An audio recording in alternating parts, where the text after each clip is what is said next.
Flambée des prix des produits de première nécessité à l'approche du Ramadan, les denrées alimentaires restent une préoccupation majeure pour de nombreux consommateurs en N'Djamena. Ce week-end, le chef du gouvernement Alamay Alina s'est rendu au marché central, une visite qui suscite autant de critiques que de soutien. Forum international sur le développement des infrastructures. Après la tenue de l'événement du 18 au 20 février, les experts ont reçu ce matin une attestation du ministère des Infrastructures. La cérémonie a été présidée par le ministre Amir Idriss Kourta. Extrait à suivre dans ce journal.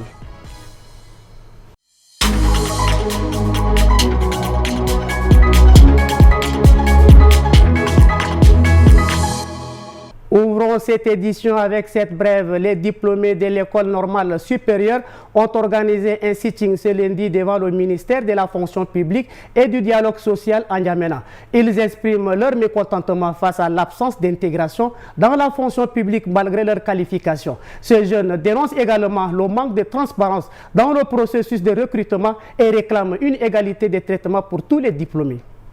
À quelques jours du début du Ramadan, la hausse des prix des produits alimentaires inquiète les consommateurs.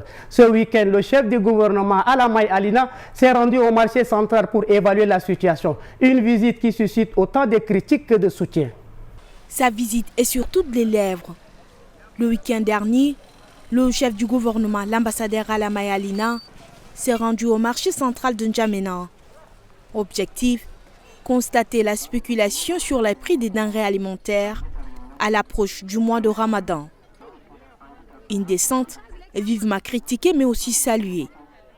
Au lendemain de cette visite, nous avons promené notre caméra sur les allées du marché et certains commerçants dénoncent leurs difficultés. Le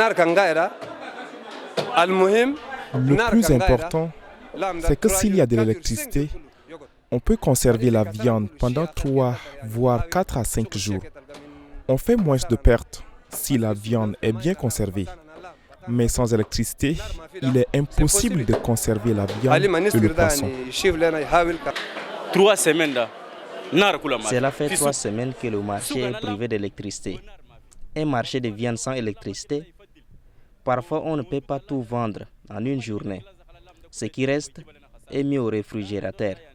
Mais si on ne trouve pas de glace et qu'il n'y a pas d'électricité, la viande se décompose et nous subissons de lourdes pertes.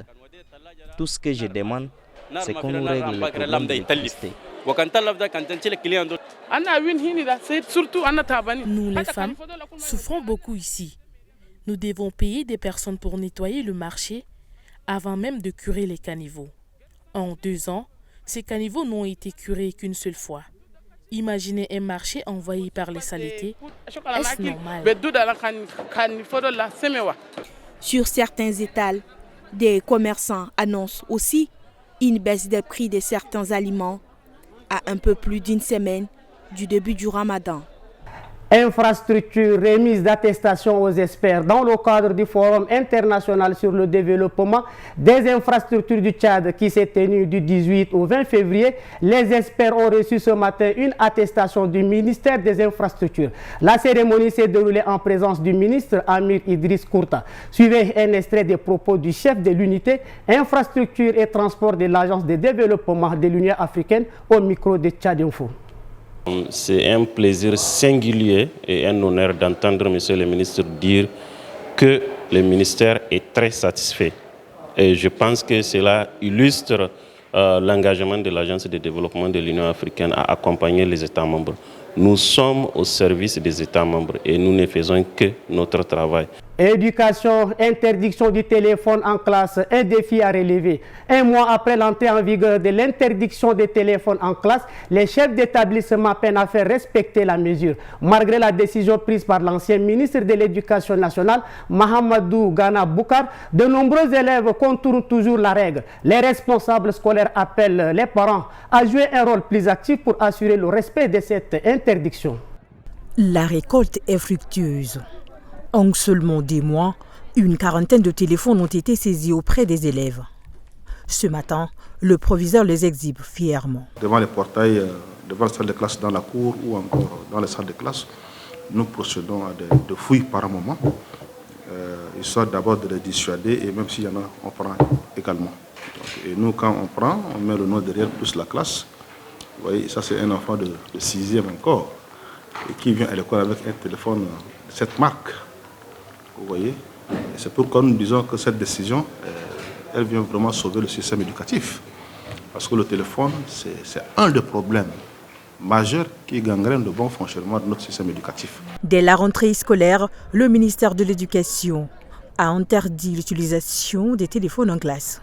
Pourtant, la mesure peine à être respectée par les élèves. Le téléphone, c'est bon pour les autres, mais nous qu'on est en classe de terminale, il nous faut absolument un téléphone, parce que sans téléphone, tel que nous avons les livres qui sont un peu chers, les prix augmentent de 20 000, les 20 quelques, donc c'est grâce au téléphone, à les applications. Quand tu viens à l'école, juste pour 5 heures du temps seulement, donc le mieux est fait de te concentrer sur les 5 heures du temps là pour comprendre ce qu'on t'explique. Si tu apportes le téléphone tous les temps, tu vas dire que je réponds à mes messages, je décroche sur les appels, les trucs comme ça, ça va t'embrouiller. Face à cette situation, les responsables d'établissement appellent les parents à la rescousse. Une sélection des principales nouvelles internationales vous est présentée par Aimé Dolinassou.